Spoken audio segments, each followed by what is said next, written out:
would wait. We would wait. Is Yeah, that what until you Taylor said? got here. I thought we were going to wait till Taylor got here. Well, he sometimes shows up later I know, but than late. So we got to do a pre-show. Welcome to the pre-show, everybody. This is a part of the show where we talk about what we're gonna do on the show. Dave's here. It's always a great. hi. It's always a great Sunday. No technical difficulties this week. Yeah, right, motherfucker. Oh man, I got an extra long weekend. I got 2 more days off. Last week was shit. Do we want to talk about D&D? We can. I know we can do whatever the fuck we want. We can sit here and just fucking Yeah, we could talk about talk D&D, about whatever the hell we want. like if you we know the wanted to. OGL and everything. Yeah, dude, it's some deep shit, man. I'd love to get some folks in talking about that on the chat who are into the OGL, I'm probably not the best person to talk about it. I do Well, know I got that the news, but yeah, I'm not the best person to talk about it either. There are some people out there who are just really offended, by this move, and I get it, but like at this point, it seems like Wizards like sort of reneged on it a lot, Well, it was the purpose of the OGL, the original OGL as it stands, was it was supposed to stand in You don't even remember. pituitary. In pituitary. That's not. You mean in in perpetual. Say it again. Try one more time. Perpetual. No, I want you to try it again. Perpetuity. Oh, no DC this week. We do have some Star Trek comics news, some Archie comics news. Because like the guy who did who was part of like the original. Let's talk about it OGL. during the news. This is just where we talk about what we're going to talk about in the news. So if you want to talk about the OGL debacle, yeah, we'll dig into it. Riverdale, Archie stuff. Mark Millar has some news, and then like 3 quick Marvel Comics quick hits. No DC this week. No DC. Well, a couple food news, and then top 3. Sounds like a plan. Anything else you want to add to the list here? Anything? I do have one thing. I haven't finished reading it yet, but I did get that Head Wounds book. Well, you can talk about that in the. I haven't finished reading in the segment 1, because I don't know what that is. Okay. What is that? That's that Oscar Isaac's Kickstarter book for Legendary Comics. Oh, I vaguely remember that now that you bring it up. Okay. It arrived yesterday. Okay. I haven't. It's a big collected Andy's got volume. nothing. Yeah, it's been a weird week, dude. January is weird. We're gonna get some stuff. February always kicks things back up. Spring is on the horizon. So, awesome. Still waiting on Taylor to show up. There's no news that he isn't going to be here, but Taylor, you weren't here for comics last week. You did read Trojan, though. Not bad. I have not gotten a copy of that. I thought you did get a copy. I was supposed to get. It's an AWA book, so it's right supposed up your to be, alley, bro. It's supposed to be on my pull list. It's right up your alley. And I didn't get a copy of it because I've gone back through like the last 3 weeks of comic books. Was made for you, and I have not found it. So it's either the shop didn't get it, or I'll have to go to another shop and get it. Traitor! Not a traitor. I just want a goddamn comic book. No, I will. I have, the first comic book shop I go to, the second comic book shop I go to, and a third comic book shop I go to. I like to go to a lot of different shops too. I haven't been to a comic book shop in quite some time. My wife usually goes for me because it's several hours away. Well, I work. There's the comic shop we go to, Comic City 2 in Madison, Tennessee. And then there is just down the road from it, the Great Escape in Madison. Great Escape is more of like a record tape, like consignment pawn shop almost. Like we buy or use shit. At least they used to be. I bet they're huge into vinyl. They still have a lot of vinyl. They still have a lot of DVDs. If you want to find old video game systems and accessories, that's a place to go. If you want to find some vintage toys, that's a place to go. They do have a lot of comic books there too. Yeah. And then there's Heroes Wanted in Gallatin. Oh yeah, that's closer to you. And then there's Dragonfly in White House. But there's Rick's as well. Rick's is like, Donaldson near the airport in Nashville. That ain't that far away. It's like a good hour and a half drive from where I live. Let's get Taylor's vote. Taylor, do we want to talk about the Dungeons and Dragons debacle this week? It's worth mentioning. I mean, It's really been like burning down the internet here, it seems. Yeah, it's been awesome. Well, yeah, let's get into it. You missed the pre-show. Yeah. My bad. You missed my It's okay. It's not a prerequisite. You're just going to be just as surprised as everybody else. You want to do it? You missed my pronunciation of perpetuity. Yeah, he kept fucking it up. He just said it like 5 different. You're going to have to just go back and re-listen just like the first 5 minutes. He said it like 5 different times, and all 5 times were like the wrong way to do it. All right. I mean, you didn't say it right then either. No, yeah, he got closer than he did all the other times. Perpetuity. Let's go. Yeah, it's definitely worth a re-listen just for Dave's pronunciation of that word. I don't like it. It's a big word with a lot of different syllables going together. Yeah, there's a lot of P's in there, but there's only like, I don't know, 2. Hey man, English is weird. Dude, English is so weird. I don't think this word came from English. Most of English English is a grab bag of a lot of languages. It's genuinely a very fucked language. Yeah, it's a massive. Welcome back. This is another episode of this Geek and Comics Hour, Geekers comic book shit talk show. Homer Taylor, aka David. It's like fast. Fast means to go really, really quick, but it also means to like stand still. It's like, what, really? I think that there's a name for that, like a contronym or something like that, where like it's its own opposite. Yeah, my favorite are retronyms. Retronyms are words that were only coined because something else came after it, like acoustic guitar. You know what I mean? That's more of a term, I guess, than a word. Yeah, I guess you would have just called it a guitar for most of its existence. Exactly. A manual transmission. You know what I mean? Yeah. Words like that. I'm fascinated by those inexplicably. But hey, everybody, segment 1. I did absolutely nothing this week. Work was hell. We had people out. I worked over. I worked under. And I'm taking Tuesday off as well. I got tomorrow off, so I earned this 4-day weekend. I'm excited about it. So I've been rewatching Supernatural, one of my favorite shows. Definitely a desert island show for me. Not because of the quality, even though it's good. I love it. But because there's so fucking much of it. 15 seasons worth of a good thing is awesome. Yeah, that was the Energizer Bunny of shows for a damn long time, Dude, the first 5 years of that show is like this perfect symmetrical sort of fantasy, like biblical angle sort of thing. It was fantastic. Fucking fantastic. But some of my favorite episodes happen after season 5. But it's just weird to me. Like Watchmen is also another like desert island show for me, and it's 1 season. But I consider it to be a much better show than all 15 seasons of Supernatural. But that's still a desert island show for me, for sure. And Lost, of course, because it's a desert island show about being on a desert island.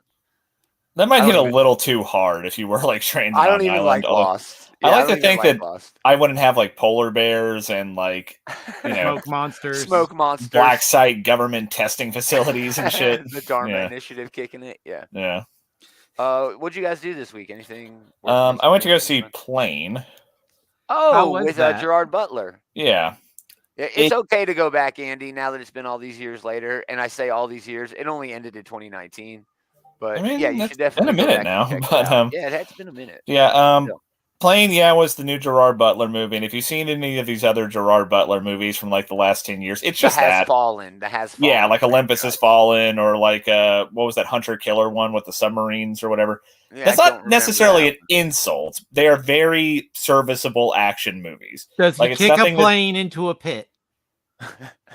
David, you're stuck on like an older generation of Gerard Butler movies, you fucking plebeian.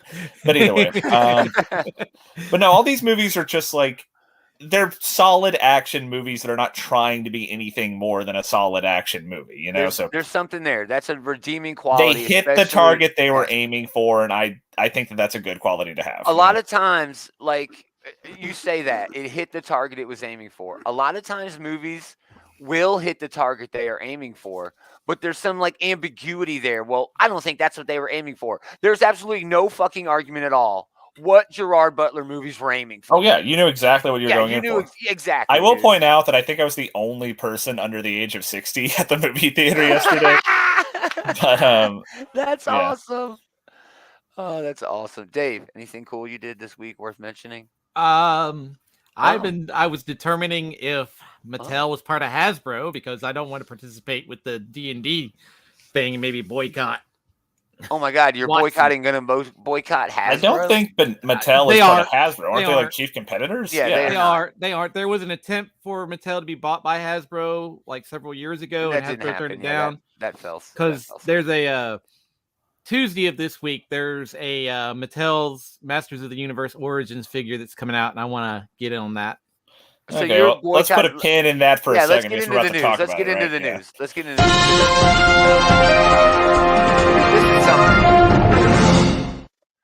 All right, welcome to the news, everybody. We're going to start away from comics, which is odd for us, but it's definitely comic shop related. You know, your typical comic shop shit. Dungeons and Dragons, huge deal. these are close cousins to the things very we usually close talk cousins. About. Yeah, for sure. But Dave, before we get into this, you're literally boycotting Hasbro? No, I'm not. Oh, okay, well, moving on. Because I thought you were boycotting Hasbro. Although that is a pretty common reaction, it looks like. You know, it looks like seem like that. A lot of people are canceling their D&D Beyond subscriptions. Yeah, a lot of people are writing angrily worded comments. And yeah, this has been a real shit show. It's over now, though. It seems not over, but there's been like a ceasefire. There's a lull in the storm. The fire seems to be under control. I'm going to use the metaphor of a battle in the sense that like there's not been a truce, but there has been a ceasefire. All right. The OGL. This is what all this news revolves around. If you don't know, and if you're in a chat and you're kicking it, and you have more insight or a commentary, obviously, anytime you got a commentary, but correct us if we're wrong, because we are Dungeons and Dragons fans, but I mean we're not in the know. I read a few articles. You know, I didn't know I was supposed to be upset about this shit, but the original OGL, which stands for Open Game License. Open Game License, right? It's what many tabletop gaming publishers use to create their products. This is where this vast majority of like 5th edition compatible books come from. This is the names you're likely to recognize are places like Critical Role, Cobalt Press, if that's like a pretty big one if you're like into the gaming scene. A lot of these places are making their money making add-ons and expansions of stuff that is available on the OGL. Based on the rules. That's basically what the OGL is. It's a series of rules and a spine, almost like the skeletal framework of being able to create your own stuff for the game, but also to create your own game. You know, that's not separate from Dungeons and Dragons, but is still a different property altogether, right? So anyway, the new OGL invalidated the original, meaning it can no longer be used, okay? And there are some good things, but we'll get to the bad things. The good things first. It stopped D&D related NFTs and blockchain. I think that's a good thing. NFTs and blockchain are lame. They're completely 100% unregulated, even in the context of art. Okay? Yes. And so that's definitely that's what Wizards of the Coast is definitely playing up in their response here. And, you know, it's wise of them to do so, I would say, because, I don't think too many people are going to bat for the blockchains and NFTs. Yeah, for sure. It allowed termination of the license for content that is racist, sexist, homophobic, transphobic, bigoted, or otherwise discriminatory. 100% for that. They're protecting their license, okay, from uses that they frown on. Everybody should be allowed to do that if they own that license, okay? All right, here's where it started getting fishy. It stated that D&D publisher Wizards of the Coast must be notified about and receive a report on the earnings of all monetized content. Now, I'm okay with that. Okay. Yeah, I mean, that does sort of bring in a cost barrier to a lot of folks who are just doing this like in their basement, quote unquote, in their basement or in their garage, so to speak. Just a bunch of group kids kicking it, making their own shit, making $1 or $2 on, you know, wherever they're selling this stuff. That's hard for them to do the accounting. It just is. All right. And that's a big deal.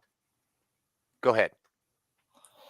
Well, This is where I do think I can see both sides of the issue because, on the one hand, I don't think it's unreasonable entirely for, well, really Hasbro is probably the main source here, but Hasbro to be a little pissed that other people are making their bones off of their property, in a sense, that people are building upon something that they have the licensing to, and then, just turning around and, instead of making their own system, they're just using D&D. That being said, though, that helps D&D. It does. D&D has never been this popular, and a big reason why it has become so popular is because of Critical Role. It's because of all these podcasts, the Adventure Zone. There's passionate fans who are using this system to basically give this product a free promotional bump. Yes.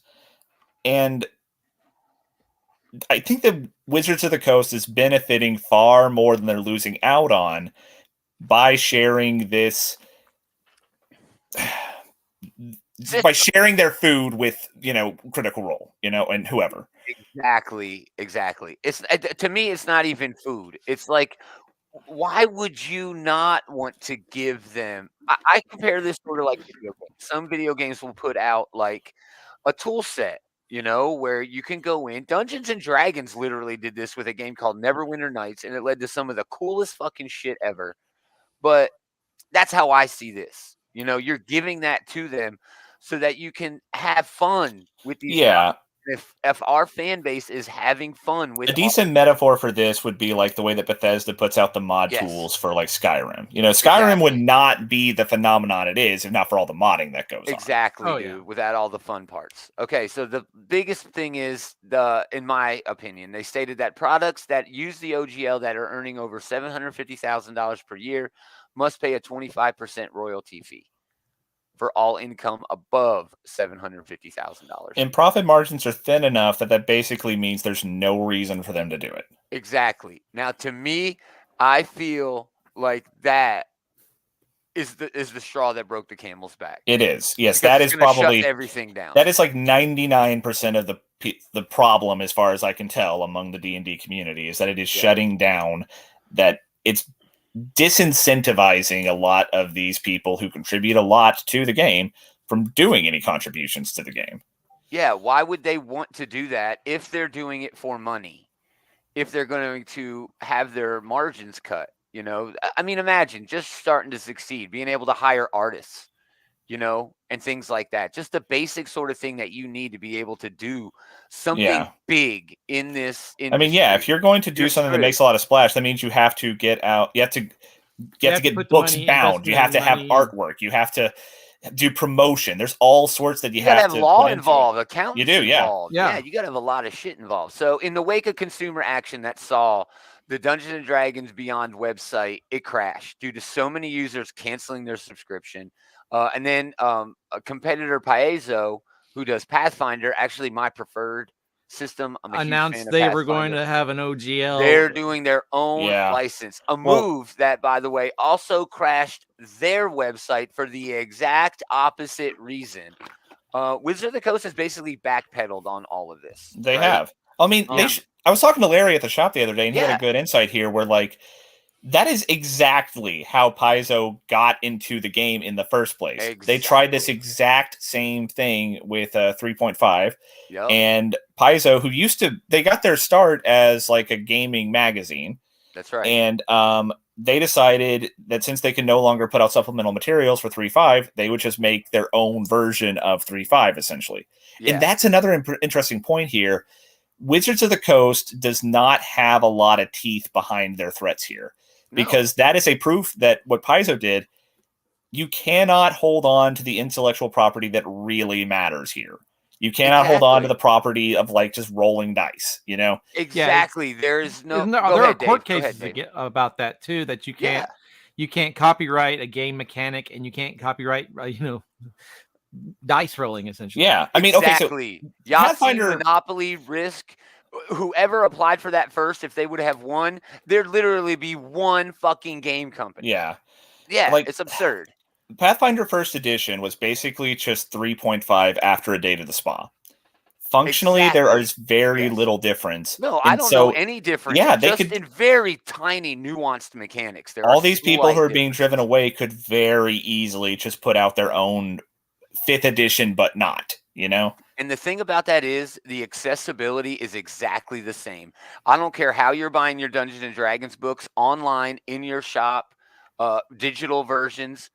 It's the same fucking way you buy the Pathfinder stuff. Yeah. It's on the same shelf. If you can get access to one, you can get access to the other. And so they really overplayed their hand here. Now, granted, this was from like a leaked document.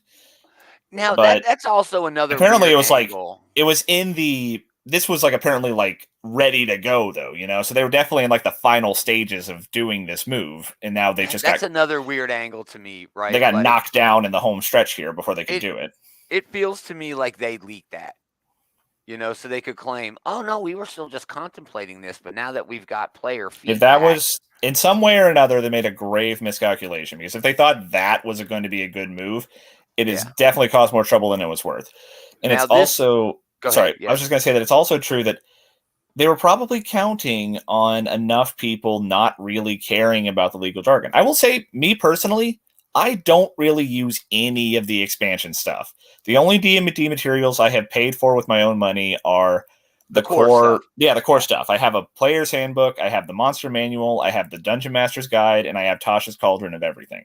Right. I have never gotten any material from Critical Role or anything else. But regardless of me not having a personal dog in the fight here, I recognize the trouble that this is brewing up, and enough people are pissed about this. They see that it's not necessarily the problem, but like, what could they do in the future, you know, with the problem? Yeah, and it's not just that.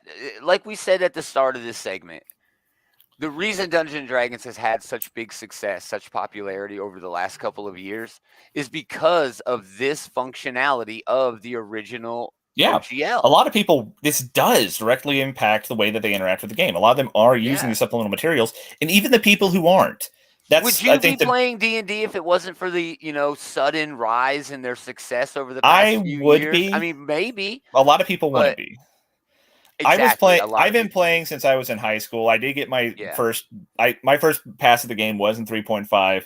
And so this is kind of like where we are with, like, you know, we knew who Thor was before there were movies about him. Right. That's how I kind of am with D&D. But enough people are savvy enough about this. They probably thought that most people would be like, oh, whatever, legalese, blah, blah, blah. There's so many things. But it's so easy to get educated on this. It's so easy for the people who are affected to get people to rally to their cause.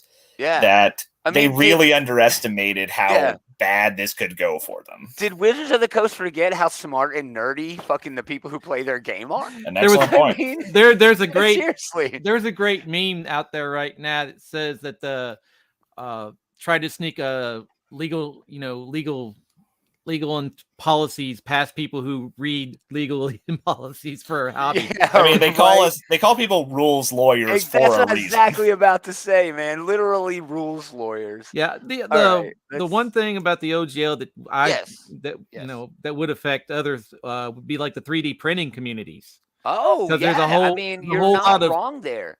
There's a whole lot of, like, you know, cottage industries that have popped up that create miniatures and scenery that is fantasy based, and I will say, you know, there are some futuristic based ones. There's definitely some gray area there. There's some gray areas in there. You know, there are you know, Tiamat and name only and all that. And there's some just like really good groups out there if you know where to find them on my. That's an interesting point as well, that like Wizards of the Coast has very little copyright on any of the monsters, because a lot of it's just from like folklore and stuff. One of the few they have has more rights to a lot of that shit than they should. Yeah, they actually can't call them hobbits in the book. They have to call them halflings. Yeah. But one of the few they actually do have a copyright on is the Beholder. Yeah, and that's one of the reasons why it's on the cover of the Monster Manual. Xanathar is on a cover of theirs. He's also Beholder. But Pathfinder could work around that by just calling it an eye stalk, or a gibberling stalker. I forget what they called it, but it's a not Beholder, and so that also points to just how loose it all is. Yeah, Wizards of the Coast, no power at all. They don't have a lot of bullets in their gun here, you know, because all they have to do is do the monster the way every fucking Dungeons and Dragons player ever would think that monster would look. Oh, that's not a half orc, but it's a fucking it's not a gnoll. Yeah, call it a pseudo orc or like a quasi orc or some shit it's a like weird that. It's jackal so man. easy to get around. Yeah. Yeah, it's so easy to get around. All right, let's move to comics. With you? Oh, go ahead. Gomer. What? Have you got a cat with you in your room? Yeah, there's a cat walking behind. Okay.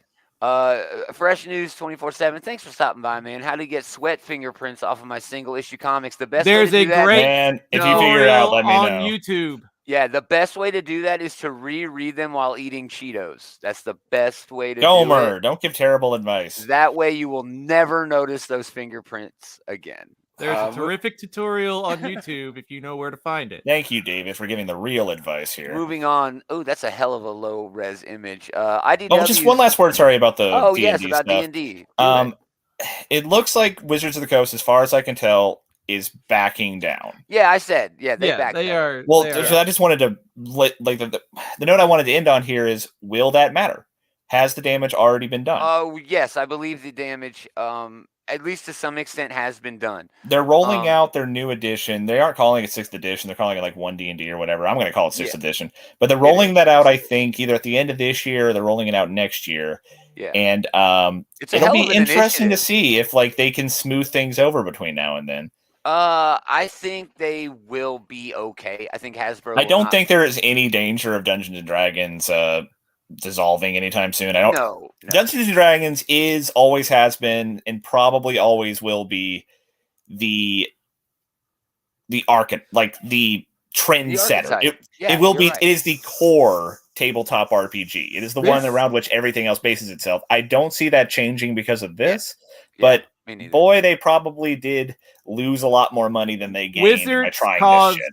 Wizards has caused more damage to D&D by messing with the OGL than the Satanic Panic did back in the 80s. That's difficult to know. If that's true, it's probably just because they had a lot further to fall today than they did back in the 80s. For sure. But there's a lot more competition now, too. And that's the thing. True. That's what this is doing. I think it's helping their competition. Now, we don't know yet whether that'll be helpful or harmful. We do know within this system, a lot of times competition can help. Maybe they'll invest more money into making D&D something better. We know this one Dungeons and Dragons, the one D&D initiative, it's going to be huge. Yeah. Right? They're making a big, huge fucking play and a deal out of this, but they're doing it at the perfect time because all their other competition is going to have shit on the shelves too. Either way, I think we win. At the end of the day, I think we, the consumers, win because now everybody's energized. The industry's, pumped up. We got something to move on now. So we might never know, but I would be curious to know if this came from Hasbro or for Wizards of the Coast themselves. Well, the way they talk, the CEO of Wizards right now, or Hasbro, is somebody that came from Microsoft that was really big into microtransactions. Well, I mean, and that might be something. If I had to guess, I'd be more suspicious of Hasbro. Seems like them motherfuckers would be completely out of touch with all this shit. But I don't know. It's hard to say. Wizards of the Coast has made some fumbles in the past, and I'd be curious to know whose bad idea was this? Was it Hasbro's? Wizards has been making some fumbles with their other IP. Well, we'll see what happens. I'll see news. So I think a lot of it has to do with Wizards. I'll see news about hirings and firings, over there. All right, let's move on to comics. Yeah, bye, Cat. He wanted to leave. All right, moving on to comics. IDW, Star Trek, really the only thing they got. They got TMNT, sure. They got a couple of creator-owned things that are all must-read, but Star Trek is their big, huge initiative, and this year they are doing a crossover event. It's going to be awesome. Day of Blood, #1. There's going to be a free comic book day issue. It's everybody who's writing these books, Jackson Lansing, Colin Kelly on the main book, Star Trek book, but Christopher Cantwell is doing the Defiant book that's going to come out later this year. And those are going to cross over. Day of Blood #1, and then Defiant #6 in August, Star Trek 11, Defiant #7, and Star Trek #12. We did get a cover. It's kind of basic, but some interior art that looks very promising. Okay, I figured this was going to be a Klingon thing. I honestly was wondering if that was Worf. He's the more prominent yellow-shirted people who might bleed. Yeah. Yeah, but it was red blood. It wasn't the pink Klingon pink blood. Maybe it is. It's a weird angle. So there you go. We'll have more on that when the books come out. I mean, really, that's all I have. There's such shit news this week. I'm glad we had that Dungeons and Dragons thing. Archie is doing a mecha thing where there's going to be like Voltron. Everybody's doing mechs. Man, I bet they're gonna Voltron it up on like the stinking Avengers Mech Strike did. I hope by the end of the first issue, they don't fuck around like these other stupid Marvel and DC shit did. That mech looks a lot like Gigantor. It's Jughead. It's got Jughead's hat and it also has Jughead there. So, but it's also got his They never have established what the S stands for on his shirt, but isn't that his first name, like Sal or something? Last time I saw, they have canonically said that there is no canonical explanation for what the S stands for. Nice. He's just a fan of it's Superman. Super Mecha Teens. It's going to be written by Daniel Kibblesmith. Yeah, that's all you need to know. Art by Ryan Jampole. So there you go. Maybe it's Jampole. There you go. It's equal parts Transformers and Pacific Rim. I'll read it. It's just a one shot. I will definitely read it. They're going to Jughead and Archie and a Jaeger. I know, right? Together. Man, I love that fucking movie. It's so neural handshake. Stupid. Oh man, imagine Archie and one of the girls doing a psychic handshake. Yeah, and the neural handshake. Man, Archie goes to some weird places, but honestly, I'm glad that they do. Like, what a time to have all these different they can Archie have fun options with open to you. When you fight the Predator, what else you got? I mean, they've already gone to weirder high school places kids than fighting this, the fucking Predator, and winning. Right, anyway. Yeah, then winning and beating the Predator. Millar World. This is kind of the biggest news story we have this week. Mark Millar has announced that he's doing this huge, big, epic crossover. If you've read Nemesis Reloaded this week, there was kind of an ad for it in the back. But yeah, dude, this gives me some big hope. Later on this year, he's doing a huge Pepe Larraz. Is going to draw it.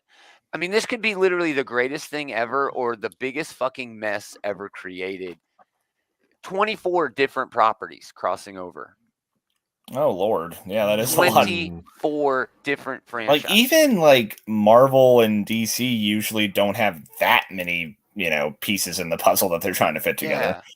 Yeah. Here's just a small list of some of the books he's done, and you'll know all these names: Kick-Ass, of course, Hit Girl, Nemesis, Superior, Super Crooks, Wanted, which the comic is so fucking good. The movie's all right. American Jesus, which is okay. Again, the show is I think it's due out later this year, but. Jupiter's Legacy, the show already canceled. Again, the tragedy of Mark Millar. He did Starlights. He did Chrononauts, which is fucking amazing. And if they did an actual true Chrononauts adaptation, it would be a huge hit. Huck, which is kind of like his weird take on Superman. Reborn, which was awesome. Dave, remember Reborn? Yes. It had that great Capullo art. Oh, it was so good. Magic Order, which is getting into a 4th volume here in a little while, and Prodigy. Those are just a few of them. Man, I don't know. I'm ready for it, but holy shit. I didn't think Mark Millar had that many fans. I can't wait to read this shit. I've read all his shit. Not surprised, I've read all that shit. I've listed off. I've read it all. Aren't most of these properties spread out among different publishers?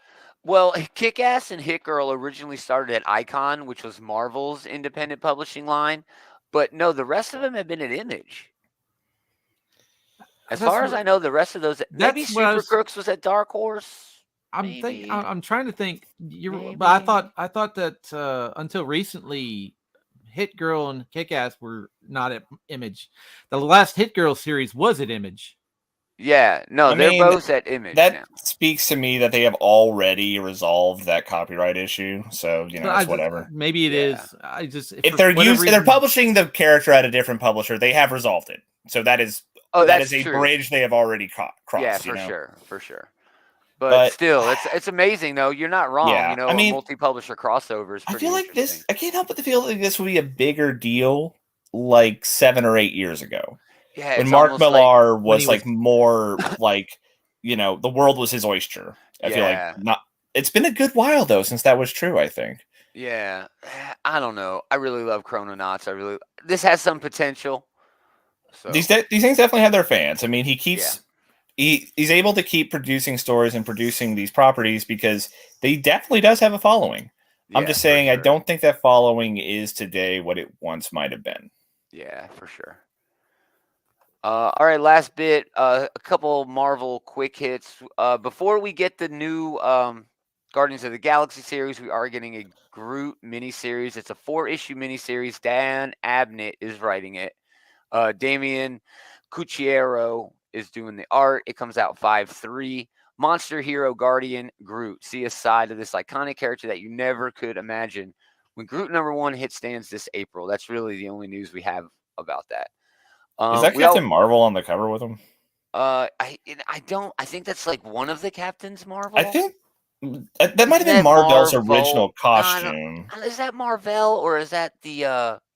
I think Marvel used to dress like that, but I think someone else like Genus Vale might have dressed like that at some point. Vale. That's who I was thinking of. It's hard to keep track of all the Captains Marvel. Oh my god! Well, they had to keep like throwing out Captain Marvel because they wanted to keep the license until they finally settled on Ms. Marvel becoming Captain Marvel. Yeah, which was the best move in my opinion. It was. There's a $1 billion movie, so yeah, it was definitely the best way to go. But even cooler news.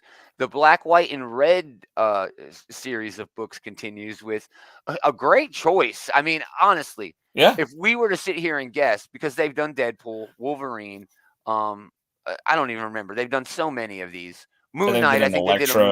They did an Elektra. Yeah, great choices. But we were like, man, which one should they do next? And like, we couldn't think of one to do next. The great choice here. It's going to be Jason Aaron. It seems obvious now that I see the cover there. Yeah, it really is. Low hanging fruit almost. Yep, for sure. It's a 4-issue miniseries out in April 26th. Jason Aaron's writing a story. Peach Momoko is writing a story. Writing and drawing? Yep, writing and drawing. Hell yeah. And Torunn Grønbekk, who we talked about on the Valkyrie book and some Thor stuff. Leonard Kirk's doing some art. And this beautiful Alex Maleev cover here, which is just great. So yeah, that's really all we have on that. Yeah, I mean, that does sound like they're throwing a lot of impressive talent at it. Yeah, for sure. I mean, it's Darth Vader. Everybody gets to write a little Everybody got a Darth Vader story. I mean, Jason Aaron wrote what might be the coolest Darth Vader scene from any media of all time. So. Oh yeah, I'm just surrounded by fear and dead men. Yeah. Yeah. And I'm all out of fear. And I'm all out of fear. And then finally, big news. It's a throwback story. It's not in current continuity, which is probably better. Storm #1 of 5. Innocenti coming back to comics after doing a whole lot of shit. I mean, I had a whole list of stuff that she had been doing up till she made her return to Marvel. Sid Kochan doing the art. That's out May 24th. And that's the first cover. So there you go. That's coming out in May. So it looks like that's probably like the Morlock days there with the mohawk and everything. Yeah, way throwback. We're not really sure. We just don't have enough details. Rogue in there. Yeah. It's got Wolverine and probably my favorite Wolverine look with the browns. Oh, the tans. Oh, the browns. You call them the browns. Oh, tans is probably more appropriate. Yeah. I think the Origins color is a little bit different than that. So, and I think those are called the tans. And I think you're right. These are called the browns. But it's very difficult to track Wolverine fashion. It just is. Yeah. He's been through it. You just got to have those, got to have that silhouette with the eye patches there. And that's all you need. Right. Let's do food. Yummy. Double dose of gross food news this week. It is the playoffs. Damn it. It is the playoffs. So they're related. A company called Dietz and Watson, which is out of Philadelphia, is doing a free bird dogs is what they're calling them. Bird dogs, which is weird because I actually have a bird dog and I find that offensive. But it's got a green bun. My experience with green colored food is that it comes out green the other side too. It does, yes. Yeah. I got that that Hulk chocolate syrup back in the day for making your milk green, back when the Ang Lee movie came out. Yeah. So I assume this is going to result in the same. That's gross. So it's Dietz and Watson beef franks topped with long hots, provolone, crunchy fried onions on an Eagles green bun, and you can get a spicy cheddar option. All you got to do is go to deetsandwatson.com/birddogs, and the food truck will be kicking it somewhere in Philly. So you have to be in Philly to find it. Yeah, you got to be in Philly to find it. Our listeners, I mean, as far as like a local fun thing to do. Yeah, a local company doing things for the local, city, and like, it seems fine. Yeah, it's fine. You're gonna take a green shit too, and that's even better. Indeed. Finally, in food news, new Peeps have been announced for this season, and Peeps are starting extra early this year. Oh boy. Dr. Pepper is one of them. No, I'm not too upset about the Dr. Pepper one. 70th anniversary of Peeps this year. Oh, have they been around that long? But the thing that concerns me about the Dr. Pepper is that I get why it's red, so that it looks like the can. Sure. The Dr. Pepper itself is not red, and so they're adding some non-Dr. Pepper into. I mean, the people's going to be gross no matter what, I guess. So this might be just Peeps gross. This might be putting garnish on a turd at this point, but I'm curious where the red is coming from. Well, they want us to do the can. The can is the marketing. I get why it's red, but I understand whatever they're using to make it red is not a Dr. Pepper. Oh, I see what you're saying. It's probably bug guts. It looks closer to a brownish red. It's probably bug guts. Those are exclusive to Walmart. And then Peeps Kettle Corn, which you can only get at Kroger. If I had to have one of these, it would be the kettle corn one. I love a good popcorn flavored candy, especially the jelly beans. They're delicious, but yes, I don't care what it is. If it's popcorn flavor, I'm all over it. Andy chiming in. After the chocolate covered Peep, I was done with Peeps. Yeah, chocolate covered Peeps. It wasn't even like a crunchy chocolate. It was a gooey chocolate, just like the marshmallow, the one that I got. And yeah, it was not good. It was not good at all. I could see if they actually made it like a shell and it had just like Peep filling in it. It had a little crunch to it. That could be okay. Like a marshmallow pie or whatever, almost like a. But again, I mean, there's a moon pie without graham cracker. I mean, when you're starting with let's have a Peep mallow cup, there are no good outcomes. Yeah, there are no good Peeps. That's why this is food news. They're also teaming up with Mike and Ike for a sweet Peeps Mike and Ike flavored pop. Pop as in freezer pop? For the first time ever, this pop will include 4 different flavored chicks, including lemon, lime, orange, and making strawberry. Mike and Ike the base candy here instead of the Peep is probably going to end up with a better result. So, hey, good for them. Yeah. So that's nasty. So there you go. There's your shit. You guys want to do comics? Let's talk about this week's comics. Not great. Okay, but not great. Yeah, a lot of kind of like a B average week,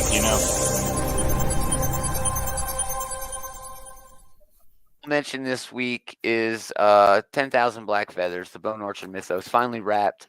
Wouldn't make my top 3 because it was retired almost immediately. Jeff Lemire, Dave Stewart, Andrea Sorrentino. The finale delivered like this heartfelt, emotional crescendo that like had me a bit teary-eyed at the end. It's not about where we are. That's not really important. It's who we're with while we're there that is important. And this book beautifully, just poetically did that. Best damn team in comics, and I'll argue anybody on the planet with it. But my favorite, my number 3 book this week was a book called Grim Space. I actually know this writer, Facebook friends with him, Frank Martin, Dan Scalise. We talked about this, Taylor. This is the grim fairy tale stuff with like a sci-fi sort of angle to it. And it was so well done, man. There wasn't any way, that, at least this week, that I wasn't leaving this off my top 3. I mean, it's just a really cool, updated, fun take on grim fairy tales. It's a fun connecting cover. It's like the top to bottom. See how it connects not left to right, but top to bottom? Oh, that's kind of neat. Doing very innovative. Is this like Jack and the Beanstalk kind of This story is Jack and the Beanstalk. That's exactly right, with this weird sci-fi twist. Great art here from Scalise. Almost reminds me of like Bluth in some places. Really well done with the faces and the eyes. I love that. But yeah, this kid named Jack, who's like a helper, like mechanic's helper on this spaceship, trades this old busted up, android that he's got for this weird navigational system that helps take the ship into this place where they encounter a giant. And it was really fun, you know. That does sound neat. I mean, I like, Yeah. it's an android instead of a cow, it's whatever that fucking doodad is instead of magic beans, Yes, exactly. So, this is a one shot, really well done. Right now, the android that he sells in this is the P1 Nokia, like Pinocchio. So there's a Kickstarter issue. Frank Martin is kickstarting the second issue of this, and it's all about that robot Pinocchio. So go to Kickstarter, Google second issue or second volume. No, it's not a volume. It's just one shots. Okay. They're kind of like grim fairy tales. They're very short stories. So yeah, go to Kickstarter. Search on there for Frank Martin. You'll find it. It's very, very well done. So. Yes, why don't you, Taylor, honorable mentions? Okay, a quick rapid fire of honorable mentions here. Danger Street, number 2, it gets an honorable mention. The story's still kind of coming together here. There's lots of moving pieces, but it's hard for me to follow this, man. It's not quite as bad as Catwoman Batman or Batman Catwoman, whatever that was called. Right. So it's followable enough that I'm still able to enjoy it. But yeah, it's just an honorable mention because it feels like things are still like setting up right now. Honorable mention. Hey, just write a normal comic book, Tom King. Okay. Well, he wrote something that did make my top 3 this week, so we'll get to that later. But I know, sure. But Captain America: Symbol of Truth, number 9. This was just. It was mostly on an honorable mention because of that Silva artwork. It's really gorgeous. And I will say this book is really finding its legs. It's getting away from just like, cameo of the week like it was starting off with.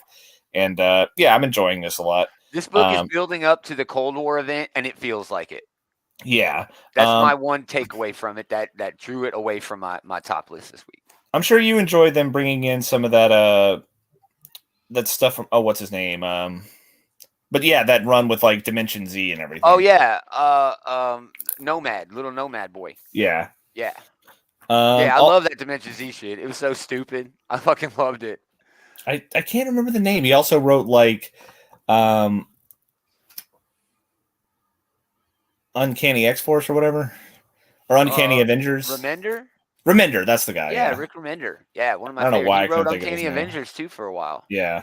Yeah, which is a hell of a run. Hell of a fun run. Uncanny X-Force was the thing I was trying to think of. But whatever. Yeah, I love that run. Holy shit. Honorable mention for Miles Morales, Spider-Man number 2. Great book. A lot of fun. I'm enjoying it a lot. The new villain, Rabble, who's all like a techno with drones. Oh, that's a cool villain. Yeah. Dude. I'm anxious to see where they take that villain. Yeah, it's enjoyable. It's good for people who haven't necessarily been following Miles for a while. It's doing a good job getting the story while still also like here's his his auxiliary cast. Oh, this issue, I mean, you could pick this up and it's like, everything. He's got trouble with his friends. He got trouble at school. He got trouble even with heroes. But he's still being Spider-Man. But it's like Miles Morales is suffering because of Spider-Man. That's what I love about Spider-Man. He is. And like, is supposed to suffer because of Spider-Man. And it's one of those things where it's like it's frustrating because he's making his own problems in a lot of ways, but just like Peter did a lot of ways too. He did, right. You're right. It's not so bad that it detracts. It's done well where it's like it's character problem, not just like angst, capitalized. Exactly. Yeah, it feels good. Yeah. But my number 3 this week is actually The Flash, number 790. This is the start of that 1 minute war. This looked and felt like a 90s comic book in a very fun and refreshing way. No, it did, but it had like updated pacing. It's like modern day pacing. It did. I liked the way that it was moved between all the different speedsters. I liked the it did a good job setting up like the problem here and like, oh shit, like time's slowing down enough where only the super fast people can do anything about it. Yeah. And it's setting up for a really fun story. This felt like a throwback in a very good way, Yeah. Like sometimes these throwback things are like, it just reads a little corny and you're like, man, I know exactly why comics have moved away from this. Right. And maybe that's going on a little bit here too, but it was done well. It was well done, It was fun. It felt passable because of the family dynamic that was going on while they were doing that. It felt like almost like a family 90s sitcom. It felt like must-see TV almost the way they were interacting in a way. It was fun. It was a fun issue, dude, for sure. So yeah, that's my 3. Dave, honorable mentions. Alrighty. /S or number 3. Do you Uh, possibly have more than Taylor this week? no, Taylor had more than I did. Actually, Nemesis Reloaded. Fun Of Mark book. Millar, fun book. Let me find made it. me remember Here. why I enjoyed the Nemesis series. Yeah, look at this shit. Look at that fucking Jorge Jimenez art. Holy fuck, that's good. The whole book is like this, dude. Look at the character that he's doing. Look at it's almost like the rear view mirror is another panel. Yeah. Just brilliantly done. That is dude. very well done. Yeah. I mean, that's just one example. This book's full of that shit, dude. Oh, this book started and did not stop. Yeah, it's typical Mark Millar though. It just flies through it. Yeah, it's really, really well done. My other honorable mention is going to be The Human Target. Oh, I'm sure we're going to hear about that in a minute. That's my number 2. It's number. Yeah, we'll wait to talk about that. David over here throwing shade at me when he had one less honorable mention than I did. Sorry. We'll talk about that in a minute. What's your number 3? My number 3 is a book called All Against All, number 2. Wow, I don't even have that. I didn't know. Essentially, aliens have abducted infant human beings and set them in a preserve to see what they grow into, in order to find a weapon to end the war against another alien species. And basically, primitive human beings are whipping the shit out of aliens. Oh, all right. Is this an Image book? Yes. I'm gonna have to catch up on this series. I'm glad you mentioned it. But it's just it was just this alien scientist, like he released the humans into this preserve on a space station. Yeah. And they found essentially what are cave dwellings, and one of the humans as an infant remembered the alien and drew the alien out. And so when they go and there's the aliens have gone into this preserve to try to find these humans that have become really adept at hiding from them. And the humans with just like spears and bows and arrows are beating the hell out of these aliens. I gotta read this. It's really crazy. Yeah, I gotta check that out, dude. Yeah, it sounds embarrassing for the aliens. That's what I want to see. Yeah, that's the part I want to see. How did they? Why are these aliens so terrible at being aliens? And it's fun for whatever reason. I thought that was really fun this week. Nice. Well, I'll catch up on it. We'll talk about the next issue. Moving on, Daredevil number 7 is my number 2 this week. Chip Zdarsky, the best comic book writer on the planet by default because he writes Batman. You don't have to say that every time. I do, because it's so untrue. But, it's a title. This was out of the shop when I got there, so I wasn't able to read it. That sucks, the breaker of chains, the mother of dragons. Rafael De La Torre, Marco Cicchetto sharing art duty on this. Taylor, did you hear what I just said? Rafael De La Torre and Marco Cicchetto sharing art on this. What a power team. I know. I mean, the dude who made Black Widow, just the best fucking book. Good story, but the art was why you read that book. And Marco Cicchetto, who, I mean, what the fuck? It's still sort of a slow burn as we get to where we all know where we're going. The Daredevils and the Fist versus the Punisher and the Hand. But it's still building. Still, it's hard to beat this art, like I was saying. Man, Daredevil is a broody book. That's just what it is by now. It's slow, yeah. But it appears that the Fist has given Matt, like his powers have gotten like more heightened in a way, right? Where he feels vibration in the air now to such an extent that he's in a building, and as long as something touches the air, he can see it in his mind, which is almost like being fucking psychic without having to read a mind. It's wild, dude. But then it's got this great scene where he goes and he's helping out people who are being evicted by a corporate landlord, and he shits all over them. Oh, fuck the capitalists. Sold me despite any fucking thing else. But then that ending, man, when there's, again, that big fucking promise that eventually this Punisher is going to meet this Daredevil. Yeah, I can't get enough. Yeah, they are both getting some like Super Saiyan transformations here. It's wild. It really is, dude. I mean, right now, who'd have thunk it? Daredevil and Punisher are two of the biggest badass motherfuckers in the Marvel Comics universe right now. I mean, literally, they can take down almost anyone right now.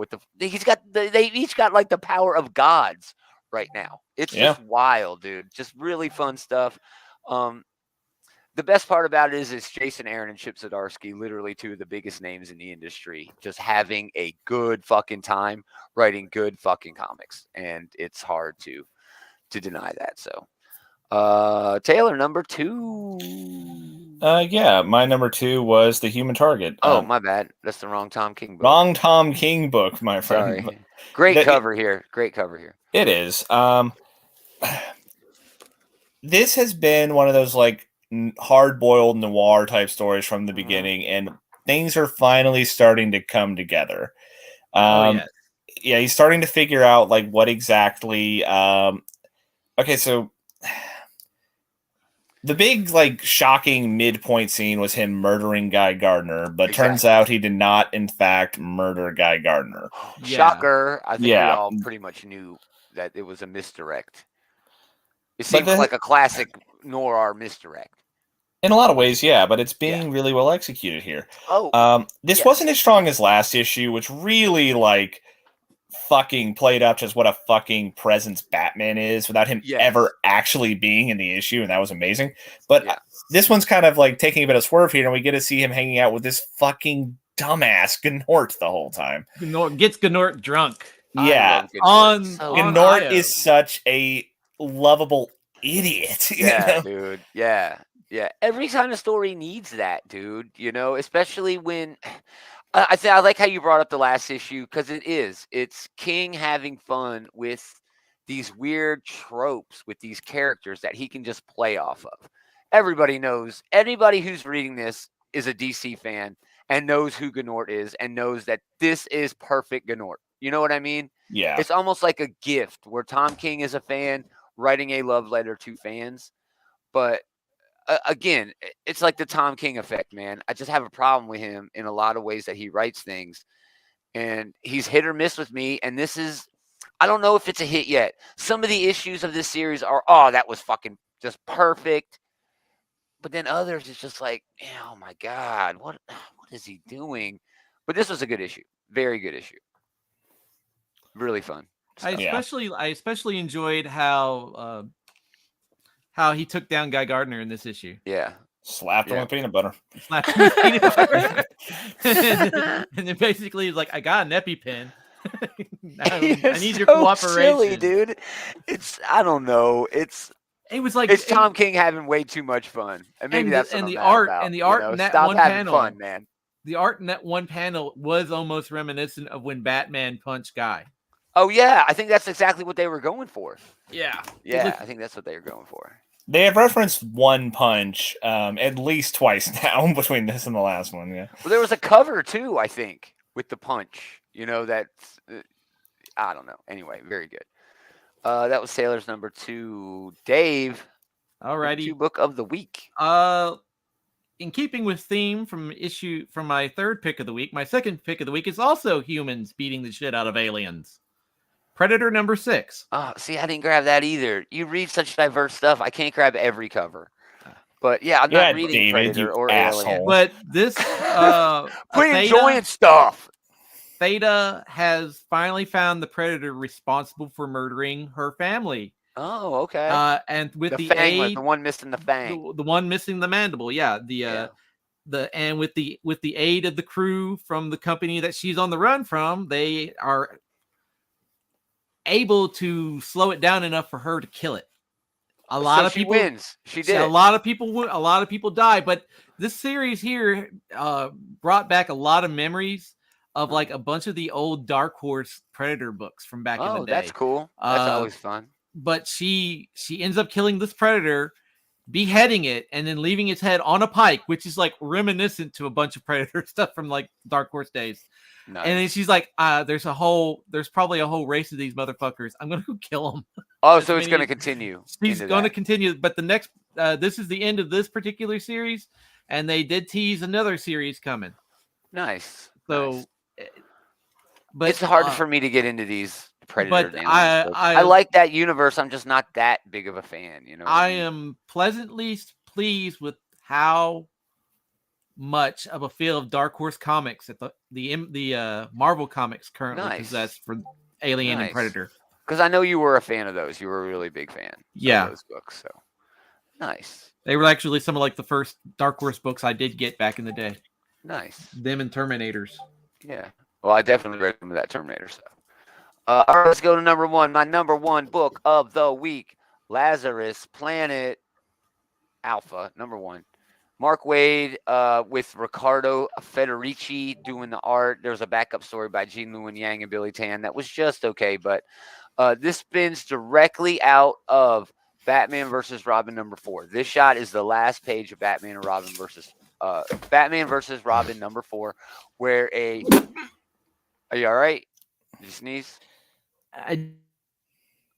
Never mind. I didn't get to the mute button in time. It's not like you're either like sneezed or just like punched in the stomach. Really? Yeah, I don't know what happened. I was trying not to sneeze, and it didn't work out. David's bookies at his house right now, trying to get him to pay breaking his ankles. So King Firebull is the villain. He turned the Lazarus Island into Lazarus volcano eruption. It's blanketing the planet in some terrible magic, fucking Lazarus juice, rain, and it's messing up all kinds of stuff. It's messing up the laws of magic. It's messing up the laws of physics. The sun is actually draining Kryptonians' powers. The magicians are all fucked up. And, I mean, God damn it, Damian.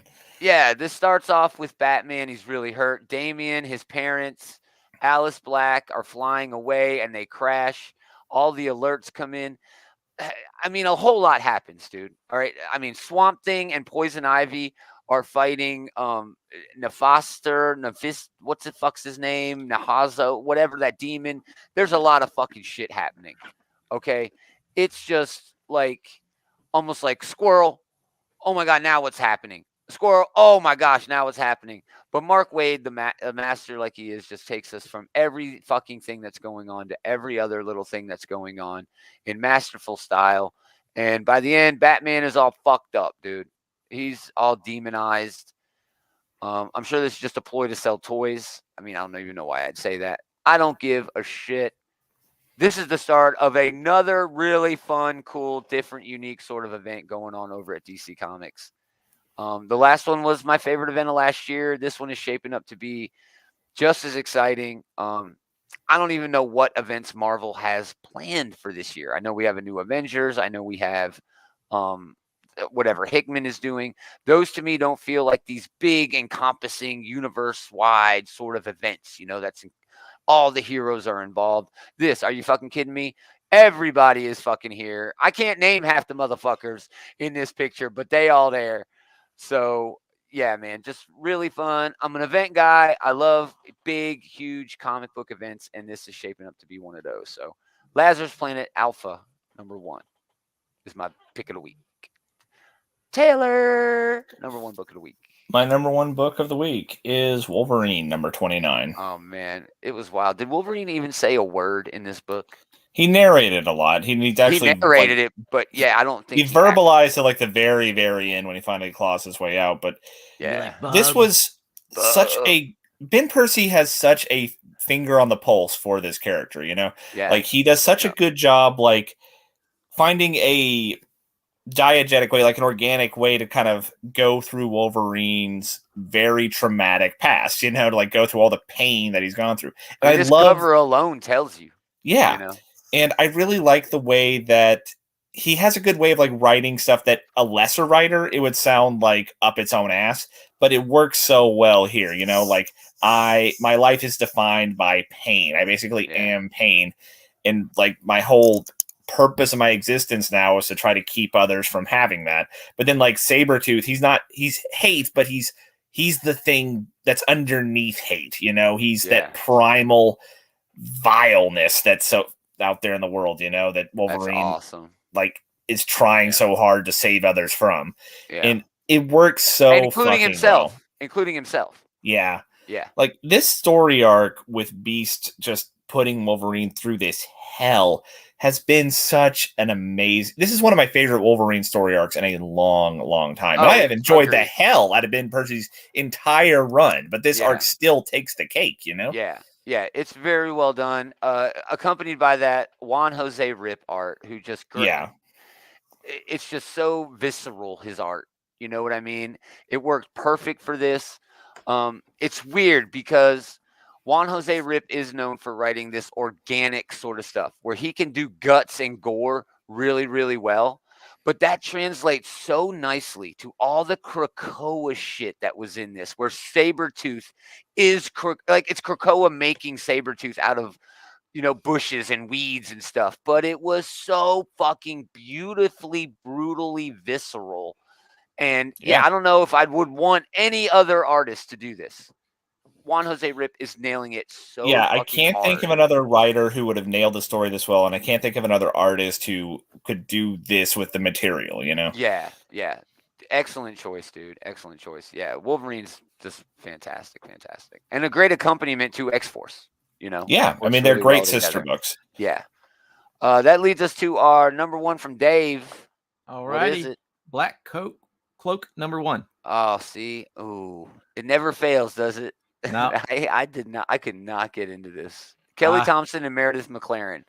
Okay, Gomer, shut the fuck up and let David talk. I just wanted to put out the creators. Shut the fuck up. Because this is a debut, and a lot of people have been raving about this. It is pretty good. Please, go ahead.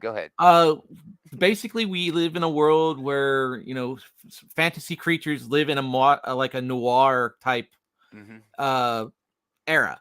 Black Cloaks are essentially like detectives that have like unquestionable authority to solve crimes, and the crime they're trying to solve is the death of the prince. Right.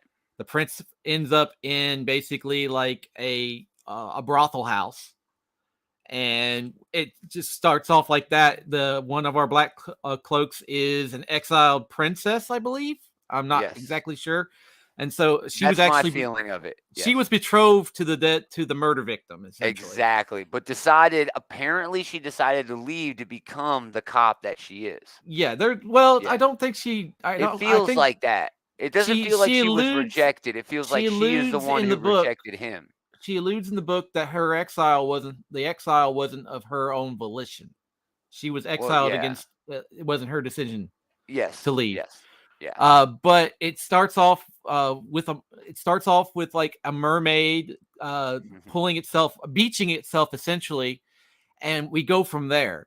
But it's just this wonderful building up of like how the mermaid and the prince are connected, and there's another murder victim that's connected to that, and the artwork is just fun. You have like minotaurs and centaurs and elves. It is a wonderful little piece of storytelling, honestly.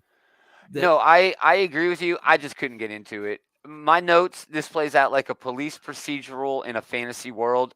Great idea. Yes. Awesome concept. But yeah, I just couldn't find myself, to get into it. Great book. Dude, it's getting rave reviews, man. Everybody's loving this. It was the best thing I read this week. As often is the case. The problem is Gomers. Really surprising. Dave, are you reading Dark Ride? Dark Ride, isn't that that's the one with evil like carnival, right? The evil amusement park. I thought it was the one with like the truckers. I'm probably thinking of that other thing. I actually missed the book. I actually missed the latest issue. See, I thought that was going to be your number one, and I mean, honestly, I would have bet $1 million that X-Men number 18 was going to be Taylor's number one this week. X-Men number 18 was fine. I couldn't believe it. I had a lot of feels on there between the Exterminators tie-ins, the awesome love. I like the Exterminators tie-in. Like, it was cool to see their conversation. I guess it just I enjoyed it, but it didn't like hit the way that I wanted it to hit, I guess. I don't know. Maybe that's a me problem, the same way that like you not enjoying Black Cloak is a you problem. It was a big build up to the Sync Laura reunion, and it did fall a bit flat. It did. But oh man, I thought for sure. Anyway, a lot of good books this week. More books are coming out next week. We're going to talk about those tomorrow night. come back, join us. Taylor and I will be here to talk about every new comic book, not all, everyone, but almost all of the new comic books coming out this week. Please come back. We also want you to come back and hang out with the Comic Book Bullies. They're going to be doing a show later on tonight on most of these channels. But if you want more specifics, go to outrightgeekeater.com. We got links to everything they've got going on. Leroy and Eli do this awesome pop culture show. One of my favorite shows on the web. Last week's episode was great. It was fantastic. Yeah, I wanna see the burger, the cheeseburger. Yeah, right. I want to see him eat the cheeseburger. If you know, you know. I mean, Leroy acts like eating a cheeseburger is such a fucking hard thing to do. Well, I think I do that all the in time. the episode, they it's like a staple food. It was a poll, and I think like Leroy Eli and won Eli the poll. had a poll to And- whose top 10 movies of the year who had the better list. Yes, and yes, Eli Leroy voted lost. for Leroy in order to make Leroy win. Exactly. It was tied. And Yeah. now it's either Leroy has to eat a cheeseburger or Leroy has to eat a Mexican pizza. Yeah, I would either one. I eat those all the time. Anyway, definitely come back, check them out. They're a whole lot of fun. Go to the group. We have a group on Facebook that Andy is in charge of. It's awesome. Go to Facebook, search Outright Geekery, go to the group, join up there. Andy's always having a good time talking all kind of shit. He did doing movie reviews. Yeah, Andy, that's this guy. But yeah, he's doing all kinds of fun reviews and shit up there. It's just a grand old time. Definitely come and check that out. Again, thanks everybody for listening. Most of all, thanks to these guys for hanging out with this guy. I'll bust this one out.